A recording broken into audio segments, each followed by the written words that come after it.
Hey guys, welcome back to my channel. In this video, I'm going to be going over IB Economics topic 4.1, Economic Development. I'll be introducing economic development, comparing it with economic growth, and going over some barriers to economic development. So first, let's go over economic growth. Economic growth, we know, is the persistent increase in real GDP over time. We're looking at one measure here in terms of economic growth, which is real GDP. Real GDP can be measured from the expenditure approach, the output approach, and the income approach. If you guys remember, they provide slightly different tweaked versions of real GDP, but in the end, it's a measure of how much is produced in an economy. So it's more about a materialistic measure of economic performance, the performance of a country in a materialistic sense. But economic development is more than that. Sure, real GDP is a factor, but it also considers poverty, employment inequality, whether it's gender inequality, racial inequality, whether it's income inequality, considers all that. The types of goods, the merit goods produced, like education, healthcare, the life expectancy of patients, infrastructure, and standards of living. It's a multi-dimensional concept because it considers all these dimensions. This is important because you can't just, many people would agree that economic growth and real GDP is not the only thing that makes a country successful. Whereas previously we would have thought of economic growth as being an indicator of success of a country. You've got to consider how well the people themselves are doing. You could ask yourself this.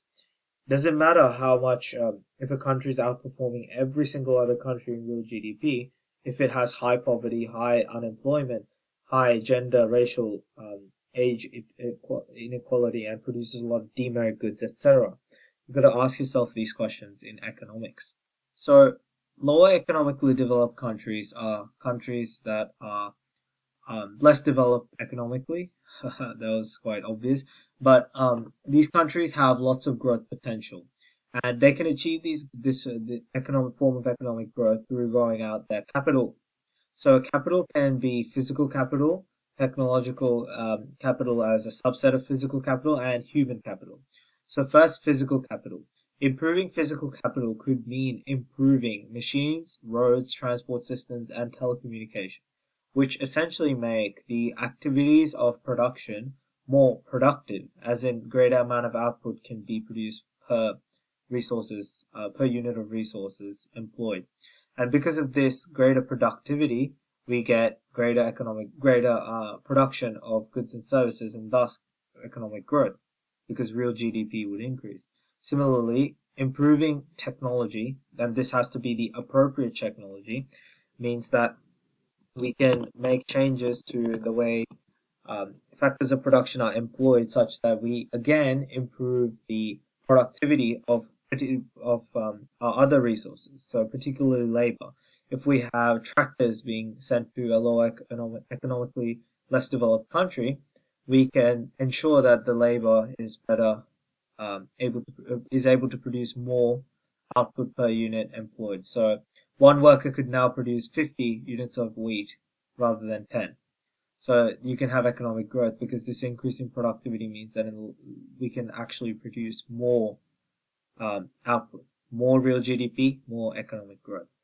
Same with productivity is the idea of human capital. So human capital describes the quality of labor factor. So in terms of quality of labor factor, we have health and education as the main parts. So if workers are more healthy, there'll be better human capital, and more healthy workers are more productive at work, maybe because they take fewer breaks, they can focus stronger, and also take fewer sick days off, so there's going to be less unemployment of labor. Similarly, education impacts human capital because higher education provides greater skills for workers, making them better able to produce more, and thus have greater productivity, increasing real GDP and economic growth. Another factor that's less conventional is institutional changes. So this involves changing factors such as taxation, legal systems, and banking systems. So institutional changes of legal systems can be the imposition of patents, which encourage research and development, because you know that your research can be owned. And taxation changes can be reduction in business taxes And both these examples I mentioned would increase research and development by businesses, thus increasing investment expenditure. And with greater investment, there'll be more production of research and development, and thus greater economic growth. Now, economic growth does not always equal economic development. And this is mainly because even though we have increased output with economic growth, it is not always going to improve the multiple factors of economic development. The most common example that teachers use is the idea of inequality, whether economic growth is equal or not. So if economic growth is enjoyed by the the top 10% or the higher income groups of the population, then the economic growth is actually going to worsen economic inequality, thus not leading to economic development. So this economic growth is actually going to worsen economic development. So this is mainly because real GDP is an average of the whole economy, and it does not consider the distribution of real GDP and the benefits that are reaped from this increase in output. Now let's look at some barriers to economic development. This video was suggested by Bhuvanesh Raghuraman, so shout out to him if he's watching this video.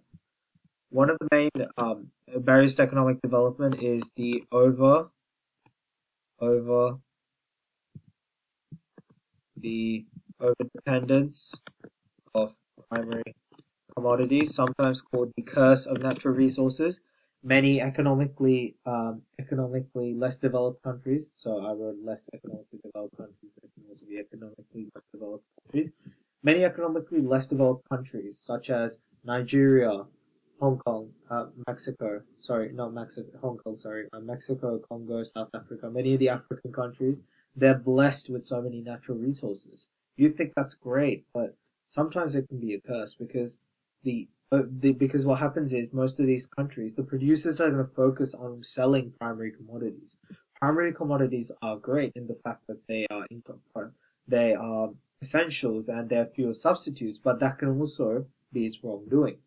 Because these economies depend so much on primary commodities, they're not going to diversify to the secondary commodities, secondary sector, the manufacturing sector, or tertiary, maybe tertiary in terms of tourism, but other than that, they mainly focus on primary commodities. And it's bad because most of the primary commodities are going to be exported from the country.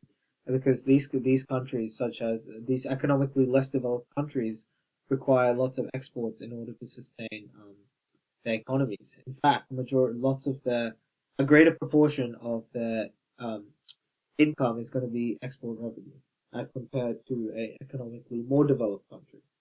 So what happens is, because of these primary commodities being PED less than 1, which means income inelastic, decreases in prices or price volatility, which is quite common in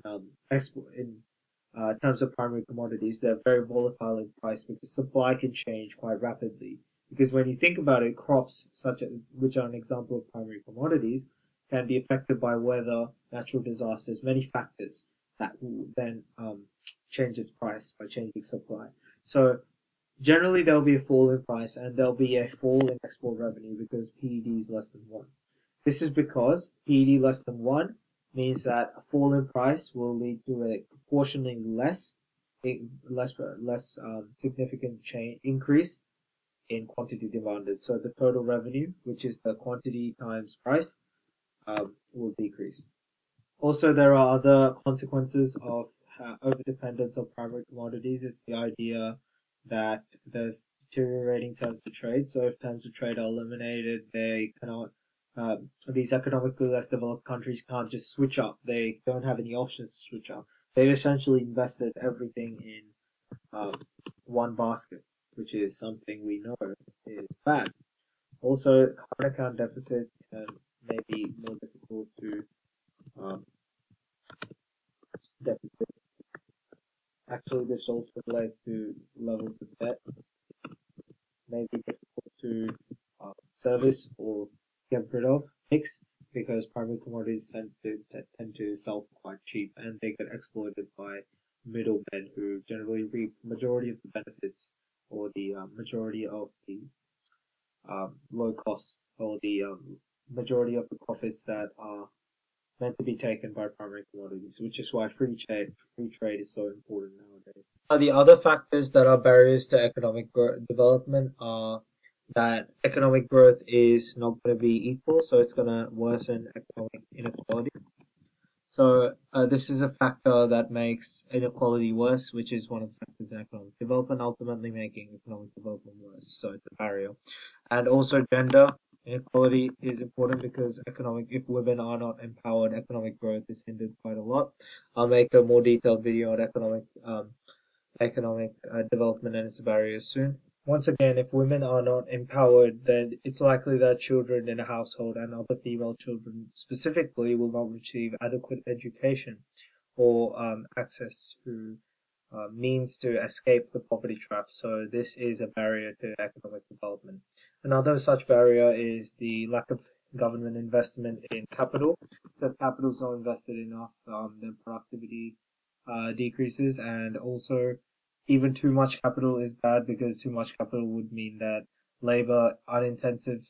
capital intensive technologies would be imposed, capital intensive production would be imposed, and unemployment would rise, which is bad in this regard for employment. And a lack of sanitation and health could lead to health in the economy being deteriorated, so that affects human capital and productivity.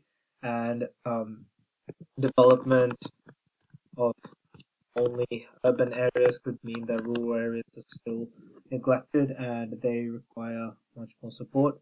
And discrimination, again, this sort of links into inequality, and this makes certain groups less likely to experience the benefits of economic development or economic growth.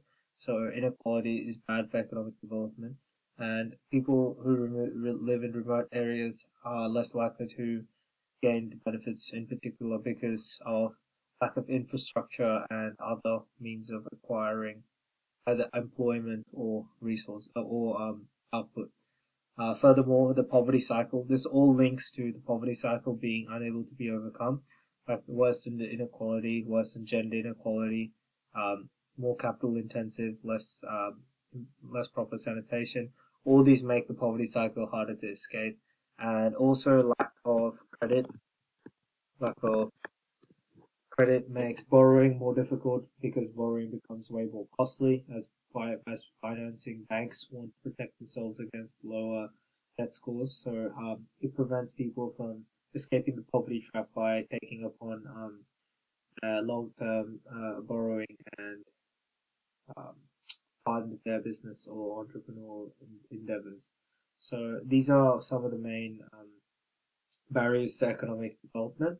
I can go over them in a separate video with more detail if you guys would deem that beneficial. Please leave a comment down below. If you guys found this video a helpful introduction to economic development, please leave a like and subscribe.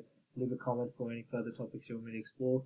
As I like to say, this channel is quite new, it's small, so any like or comment is strongly appreciated. Anyways guys, that's going to be it for this video. Have a good one.